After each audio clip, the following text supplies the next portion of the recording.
Bonsoir Gilbert. Bonsoir. Bonsoir tout le monde. Bonsoir à tous. Et ils sont Et à déjà. toutes et à toutes et à Ils tous sont et à toutes. déjà. Et à À toutes. tous et à toutes. Bah, écoutez, les genres, etc. Vous savez ce que c'est aujourd'hui, hein.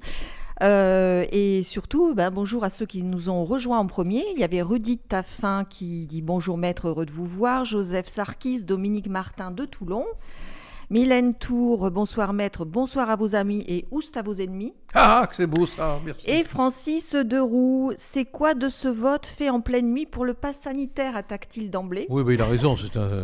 Mais d'abord, on va annoncer le programme quand Voilà. même. Alors, nous allons, dans un premier temps, mes amis, on ne peut pas l'éviter parce qu'une journée sans Zemmour, Eh oui, c'est une journée sans information. c'est ça. Donc nous allons évoquer Zemmour, le tonton flingueur, l'homme au... Ah non, mais Attention, hein, Gilbert. c'est du sérieux. Hein. Ah, mais j'ai peur que... J'attends avec Il n'est pas effroi, là. chargé au moins. Non, je crois qu'il y a de l'eau, de l'eau bénite. Oui, oui. J'attends avec impatience la réaction de Marlène. Marlène, ah oui. Bon. Donc on va évoquer le tonton flingueur, hein, et puis après on va aborder un sujet qui est vraiment très intéressant avec des données nouvelles. C'est le grand remplacement, puisqu'on a un sondage qui permet de faire le point sur cette question-là. Et on ira après vers la souffrance d'un homme, Monsieur Jardin, dont la fille Nathalie a été assassinée au Bataclan et qui a été traité par le monde de père haineux. On va un peu réfléchir là-dessus. Et puis, on fera un tour vers l'Union européenne, bien sûr, pour se préoccuper de ce qu'on appelle le... Gilbert. Non, mais j'ai décidé maintenant d'être très symbolique. C'est un cadeau pour moi. Le pantouflage. Le pantouflage. Tenez, je vous l'offre. Merci. La semaine prochaine, C'est un cadeau d'entreprise. La seconde peut-être. Oui, on verra s'il y a l'utilité. Voilà les sujets que nous allons aborder. Bon, très bien. Alors, premier sujet, justement, Zemmour était au salon Millipol. Donc, c'est un salon européen, voire mondial, qui est consacré à la sécurité intérieure des États. Absolument. Et il a pointé une arme vers des journalistes. Bon, il avait le sourire. Je vous propose de revoir les images.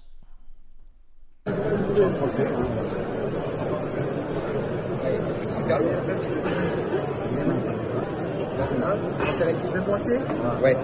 Et là, vous tenez l'autre main comme ça. Vous approchez votre. Ah oui, non, ouais, c'est quand même. Voilà, quand vous serez président, c'est Zemmour, Ouais. vous serez protégé par ces armes-là. D'accord? Ça rigole plus, hein. C'est vous, là. Reculez, reculez. Reculez. Comment? Alors, ces images ont fait drôlement réagir Rachida Dati et surtout, donc, Chiappa. Alors, je vous lis le tweet qu'elle a publié. « Viser des journalistes avec une arme en leur disant reculer n'est pas drôle, c'est horrifiant. Surtout après avoir dit sérieusement vouloir réduire le pouvoir des médias.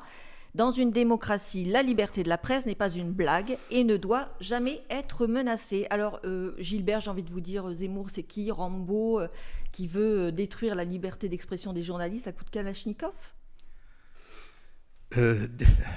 Voilà, une fois de plus, Marlène a frappé. Je trouve le vocabulaire qu'elle emploie absolument hyperbolique, excessif. La liberté de la presse n'est pas une blague, mais c'est bien parce que la liberté de la presse n'est pas une blague qu'elle ne devrait pas se servir d'un événement burlesque qui n'a pas du tout la portée qu'elle veut lui faire dire pour faire de la politique finalement. Moi, je n'ai vu aucun journaliste lever les mains en l'air. Hein. Je n'en ai vu aucun dire « je me rends ». Aucun. Alors, bon, on peut dire la blague n'est pas très drôle, c'est pas de bon goût, mais quand même, pour hypertrophier, exagérer l'événement au point de lui faire dire qu'il est horrifiant et qu'il s'agirait d'une atteinte à la liberté de la presse, c'est se comporter en précieuse ridicule, quoi. Elle est dans son petit salon mondain. Du reste, je me demande comment elle a fait pour tweeter, parce que le Conseil des ministres avait commencé à quelle heure? à 10h30. Et elle a tweeté à quelle heure? Il me semble que c'était 11h15. Ou alors c'était un conseil des ministres express. Oui, ou alors elle a peut-être tweeté pendant le Conseil des ministres. Oh, la vilaine. Peut-être, je dis attention. Peut-être, je ne sais pas. Mais en tout cas, c'est pendant le Conseil des ministres, à moins qu'il n'ait duré que 3 minutes. Vous voyez, ce qui me gêne, c'est l'utilisation que Marlène Schiappa fait d'un événement.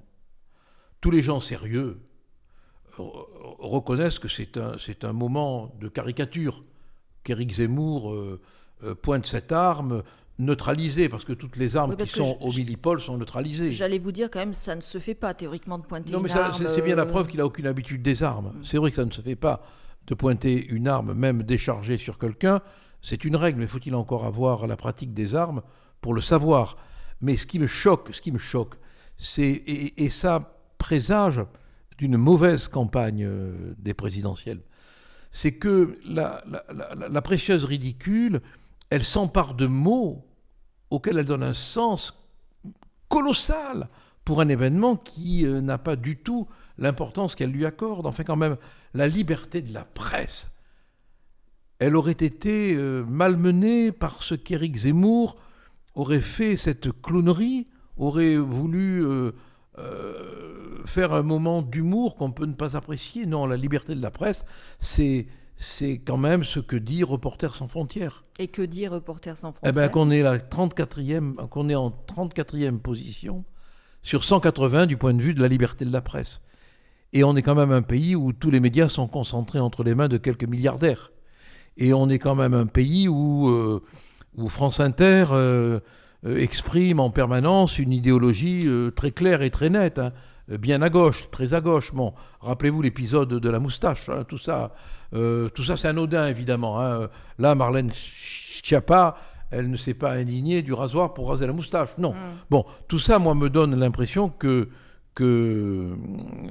il y a une volonté d'utiliser tous les événements pour en faire de la propagande. Vous vous rendez compte que du point de vue du classement, on est derrière l'Afrique du Sud et le Ghana, du point de vue de la liberté d'expression, et elle la ramène en disant que c'est cette mise en scène qui porterait atteinte à la liberté d'expression, et les subventions qu'on donne à tous les journaux.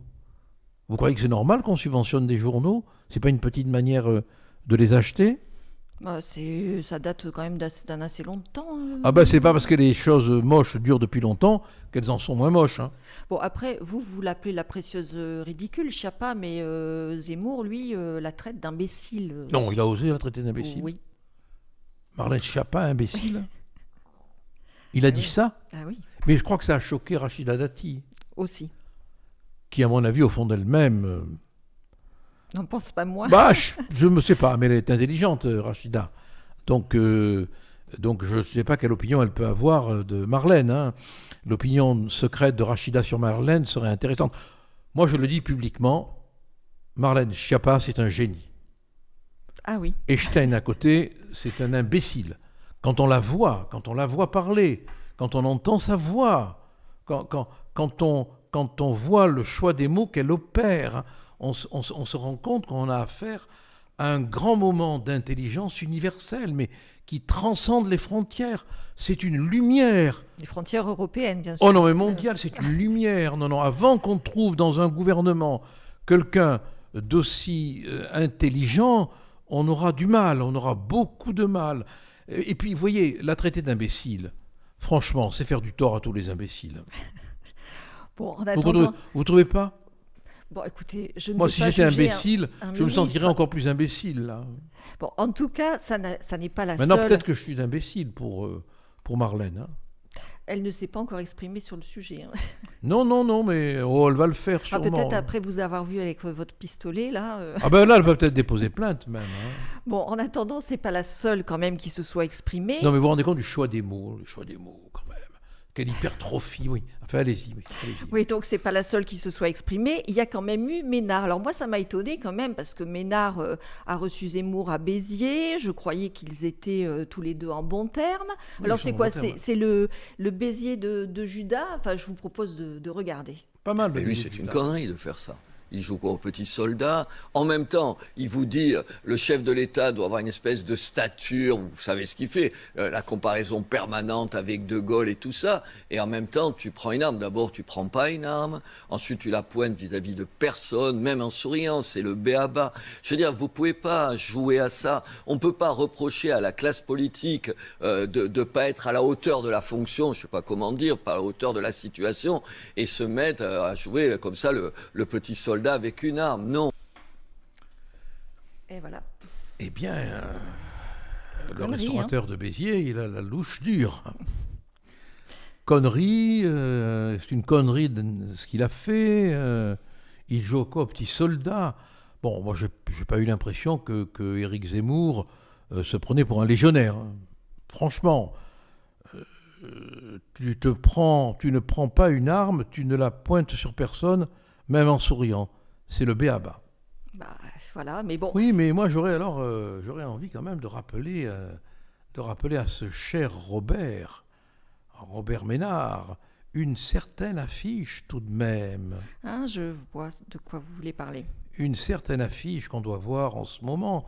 Bon, connerie. Connerie. Quand une connerie rencontre une autre connerie, qu'est-ce qu'elle dit ?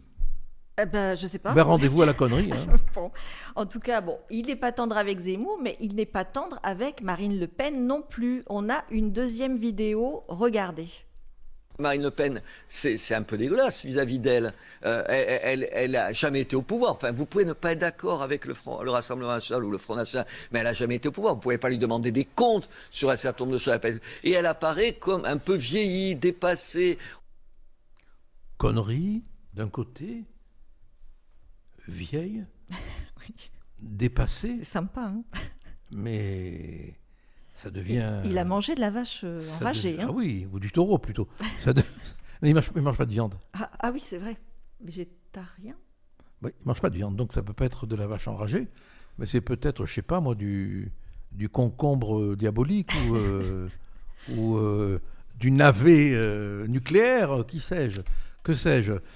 C'est quand même terrible, mais non, mais il faut... Qu'est-ce qui lui arrive là ? J'ai du mal à comprendre. Hein. Peut-être qu'il s'estrosise. Hein. Ah, c'est pas mal ça. Ben oui, je l'ai entendu dire beaucoup de bien de Ciotti. Bon, en définitive, il n'y a qu'un mot qui est vrai. Voter Ménard. Ah. Ménard président. Ménard président. Comme ça, il n'y aura plus de conneries. Bon, Gilbert, on va quitter Béziers pour un sujet quand même qui doit intéresser Ménard. En tout cas, il intéresse les Français, dans le cadre notamment de la campagne, c'est ce sujet du grand remplacement. Alors, selon un sondage Harris Interactive qui est paru mercredi, 67% des Français s'en inquiètent et 61% pensent que le grand remplacement va bien se produire. Alors, ce qui est quand même extraordinaire, c'est que jusqu'à présent, c'était un fantasme d'extrême droite. On a Mediapart qui, dans un article, parlait de la rhétorique, je cite, du grand remplacement. La rhétorique du grand remplacement, c'était cette idée de grand remplacement de la rhétorique, donc de l'irréel, de la construction de mots. Et voilà qu'un sondage qui n'est pas un sondage politique, mais qui est là un sondage sociologique, révèle que la population française, les Français, non pas LCI, non pas CNews, non pas BFM, non, les Français, eh bien, ils prennent en compte le grand remplacement et ils y croient. Ils y croient. Et on oublie un peu quand même qu'un homme comme Dominique Régnier, qui avait été candidat, je crois, en Occitanie, mais qui avait été invalidé, me semble-t-il. C'est possible. Je ne voudrais pas me tromper parce qu'il s'était domicilié d'une manière erronée. Il est quand même professeur de sciences politiques. Bon, au passage. Mais lui, il parlait de recomposition ethnoculturelle. Et puis on a la théorie de l'archipel français de Jérôme Fouquet. Et on a une confidence... Chut, écoutez, une confidence de Marc N. de Velde, dans un livre « Grande manipulation, enquête sur les réseaux secrets de Macron », publié en octobre 2020, et écoutez à la porte ce qu'il dit. Macron reprenait régulièrement, devant ses collaborateurs, l'expression « grand remplacement ». Et Hollande le champion du scooter, qui traite Macron de grenouille, je crois, maintenant. C'est ça, oui. Oui, oui. C'est autant donner nénuphar en nénuphar. C'est Oui, beau, oui, hein. il est beau, il est beau. Non, mais il a une souplesse naturelle qui lui permet d'aller comme ça. Bon, Oh, remarquez, on l'a vu au foot. Hein. on a vu au foot, mais on a vu aussi Macron au foot. Oui, il a marqué un but du reste extraordinaire Et il s'entraînait en sautillant. avec des goals comme ça. Moi, je serais champion du monde de foot. Hein, bon. Mais ce qui est extraordinaire, c'est que cette réalité du grand Ça, c'est remplacement. une belle hypocrisie politique. Hein. Jusqu'à présent, Renaud Camus, qui est l'inventeur du concept, a souffert toutes sortes de persécutions parce que il avait toujours affirmé l'existence de cette réalité. Et voilà qu'un sondage lui donne raison. Mais j'ai un document à vous montrer. Ouais. Et je vous assure que vous n'allez pas en revenir parce que dans cette vidéo qu'on va voir, on a déjà la théorie glaçante du grand remplacement. Écoutez. Hein? C'est ça la colonisation. C'est la disparition du monde connu. Et on ne peut pas avoir fait ça à tant de cultures et se dire que jamais une addition ne vous sera présentée. C'est impossible. Ah ben oui. Vous pensez que c'est l'addition? Mais c'est l'histoire. C'est la conséquence. C'est Les vagues migratoires, c'est la conséquence de l'histoire. Ah bon? Et si c'est ailleurs, Juste de c'est préciser l'Europe, une pensée pour eux, d'une de phrase. manière logique, ils vont venir. Et ils vont venir avec leur bagage identitaire. Que les gens, Que par vous exemple, ayez peur d'être minoritaire culturellement. Et est-ce que N'ayez vous pouvez pas peur comprendre de quelque chose qui va se passer. ah bon? Ça va se dois passer. applaudir. Non, mais n'ayez pas peur de ça parce que ça va se passer. Mais vous savez- Ça s'appelle une mutation. Vous, Vous vous rendez Que pas compte des l'Europe conséquences de va- vos propos. Que l'Europe va Vraiment. lutter, qu'elle est Oui, en bah, bien train sûr, de on ne sait lutter. rien. Et que Pas grave. effectivement, cette Moi, ça m'inquiète. transformation peut être effrayante pour certains, mais ils ne seront pas là pour voir l'aboutissement. C'était en 2013. Et alors, si on écoute attentivement ce que dit calmement cette intervenante, d'une voix qui me fait un peu froid dans l'oreille, tout est dit. Mais ce qui m'étonne, c'est que personne ne lui a répondu. Mais puisque vous critiquez tant la colonisation et les colons et que vous prétendez vous comporter en colon, ne vous étonnez pas à ce moment-là qu'on ne veuille pas être colonisé. Du fait même que vous développez cet argument, parce que c'est vous qui nous le dites. C'est effrayant ce qu'on a entendu là. Et alors si on le raccroche à ce sondage, on peut effectivement comprendre qu'il se passe quelque chose dans notre pays qui est particulièrement angoissant et qu'on a le devoir de dire, le devoir de dénoncer, tant à l'échelle européenne, parce que ça concerne toute l'Europe.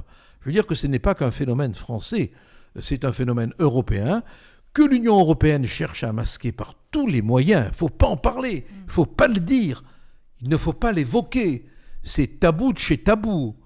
Et pourtant, c'est une réalité qui aujourd'hui explose dans un sondage alors qu'on l'a nié, qu'on l'a contesté et que Renaud Camus était voué aux gémonies. En tout cas, cette jeune femme a pu s'exprimer librement, hein, sans essuyer vraiment de critiques.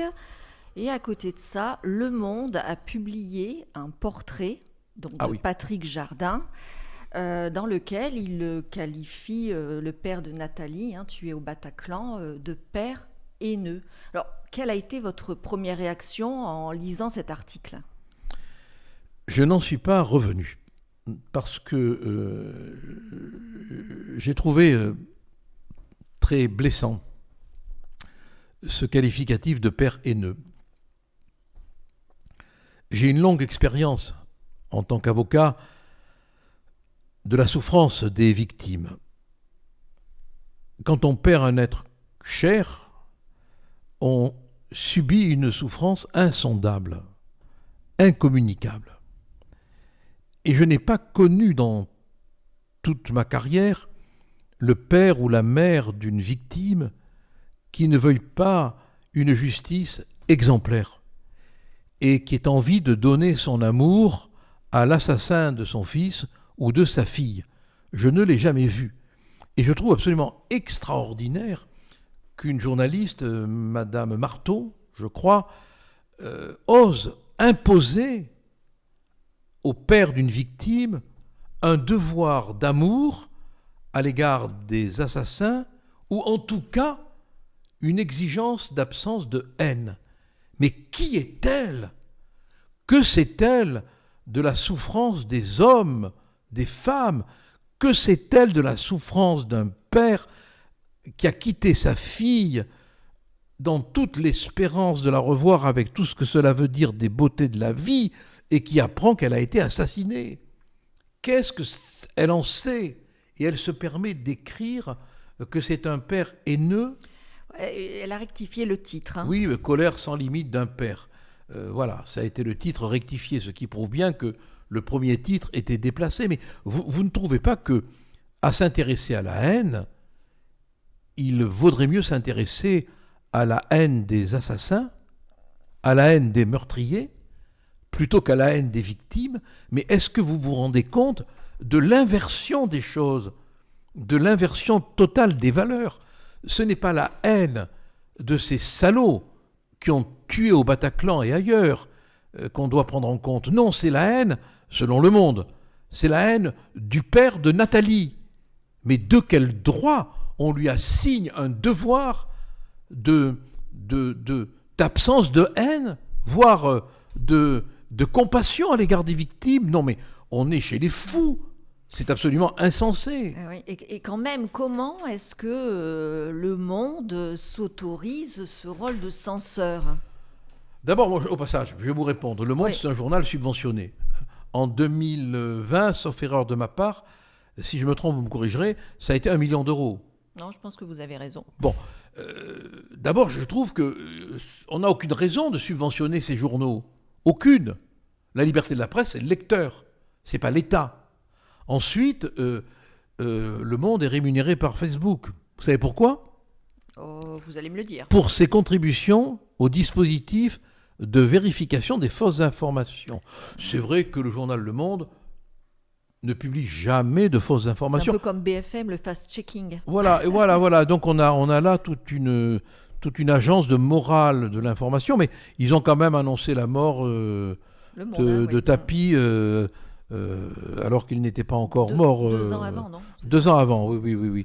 Et puis ils ont un peu oublié quand même l'épisode de l'affaire Allègre, de l'affaire C'était Dominique quoi Baudis. l'épisode de Ben, l'affaire Allègre, Allègre? c'est un individu qui était accusé d'avoir tué des jeunes Non, mais ça, je femmes me souviens, mais le en lien relation avec le procureur général, avec Dominique Baudis, et le lien avec Le l'ex-maire. Monde. Ben, Le Monde avait fait un article pour parler du château des tortures, complètement inventé. Et vous savez qui était le patron à l'époque? Non, mais vous allez me le dire. Eh ben, le moustachu. Le La moustache à Saline. Ah, Edwy Plenel. Eh ben voilà. Voilà. Mais du reste, peut-être qu'un jour, oui. la chroniqueuse de France Inter fera un truc là-dessus, avec une moustache. Hein, enfin, pas comme ça, plutôt comme ça. Voilà. Peut-être. Voilà. Non, mais c'est incroyable. Donc, ils se permettent de donner. Finalement, ils sont pleins d'amour, hein, pour les coupables, pour les assassins. Ben oui, pas de haine. Vous n'aurez pas ma haine. Surtout celle des autres. Mais moi, surtout celle des autres, voilà, oui. Mais les mêmes qui peut-être s'entretuent pour une place. Hein. Qui, si demain il y avait un petit poste de rédacteur en chef qui se débloquerait, irait cyanuriser tout l'entourage pour l'avoir. Bon, c'est lamentable, c'est ignorer tout de la souffrance des hommes. Le Monde réclame le pardon universel. Oui, mais Le Monde, c'est... Vous savez, quand on lit l'article, on se dit que finalement, Jésus-Christ, il est au monde, quoi. Non, il est au monde, non. Ils pardonnent tout, il faut pardonner, ne pas avoir de haine quand on tue votre fille, il faut être bon, voilà. Non, mais c'est comme ça, on a du mal à les suivre, on a même du mal à les lire, parce que on se demande parfois si, sans confession, sans repentance, on peut lire ce journal absolument angélique. Je voudrais quand même, Gilbert, avant qu'on passe à la question européenne, que vous répondiez à Franck Deroux, qui vous avait interpellé en début d'émission sur, voilà, c'est quoi ce vote fait en pleine nuit pour le pass sanitaire? C'est un vote fait en pleine nuit pour le pass sanitaire avec un nombre de députés pas très important. J'ai plus le chiffre en tête, excusez-moi. Ça ne devrait pas être autorisé. Vous savez que la Cour européenne des Elle y droits... était, Coralie Dupost, au vote? Ah, je sais pas. Comme je ne suis pas député Comme national... elle s'est fait voler, je me dis, Ouais. est-ce qu'elle était présente? En tout cas, elle a de l'argent de poche. Oui, Elle avait 2 000 € dans son sac. plus que moi dans mon sac à main. Hein. Tant on ne vous demande pas votre vie privée. Hein. Bon, je sais pas. Je ne 2000 vais euros, pas aller c'est- fouiller dans votre... Non, mais 2000 euros, c'est pas rien. Quoi. Enfin, C'est- je sais non, pas. c'est pas rien. Vous connaissez beaucoup de gens, vous qui C'est se pas non promènent non avec non 2000 non euros. non non bon non c'est pas rien non. Bon. C'est pas rien non c'est pas rien. Mais ce pass pour sanitaire, oui. revenir au Parlement, vous savez qu'il a été jugé par la Cour européenne que de prolonger un procès de cour d'assises tard dans la nuit, c'était assimilable à des mauvais traitements. Et là on fait siéger les députés à des heures où ils sont gâteux, endormis, épuisés. Et bien évidemment, c'est le moment nocturne, diabolique, où on obtient les votes qu'on veut obtenir. Mais c'est une crise de la démocratie parlementaire qui est colossale. Ça ne devrait pas être accepté. On ne devrait pas voter dans ces conditions. Et il faudrait un quorum. Voilà, mais Il faudrait un justement- quorum, je suis désolé. Il faudrait qu'un certain nombre de députés soient impérativement présents pour que le vote soit validé. Et d'ailleurs, comment ça se fait que ça ait lieu comme ça systématiquement la nuit? Enfin, personne n'a songé pour le coup à réformer. Non, ce- ça ce- existe ce- depuis toujours. ce C'est voté comme ça, système. les séances de nuit, voilà. C'est les séances de nuit, voilà. Bon, bizarre. Hein. En tout cas, question européenne maintenant, le pantouflage. Alors, Gilbert, mardi, le journal Le Monde. Désolé, hein, vous désolé. avez votre pantoufle, au fait. Désolé, hein, je cite Le Monde, mais bon, Ouais. il a qualifié la médiatrice de l'Union européenne, qui s'appelle donc Emily O'Reilly, d'empêcheuse de pantoufler en rond. Mais Oui. qu'est-ce que ça veut dire, ça, Gilbert? Eh bien, écoutez, ça veut dire tout simplement qu'elle a déclenché un processus d'information très inquiétant, très préoccupant pour dénoncer le fait que des membres du personnel de l'Union européenne se reconvertissent dans le secteur privé. Alors elle a pointé le fait que un cabinet d'affaires américain a embauché par exemple l'ancien commissaire à l'agriculture et au commerce, Phil Hogan. Est-ce que c'est normal ? Bon. Le fait aussi a été pointé que le cabinet Gibson, cabinet dont le bureau de New York défendait Zuckerberg, a embauché Nicolas Banazevich, qui a travaillé pendant 20 ans à la direction générale de la concurrence et qui est spécialisé dans les questions d'antitrust et d'Internet.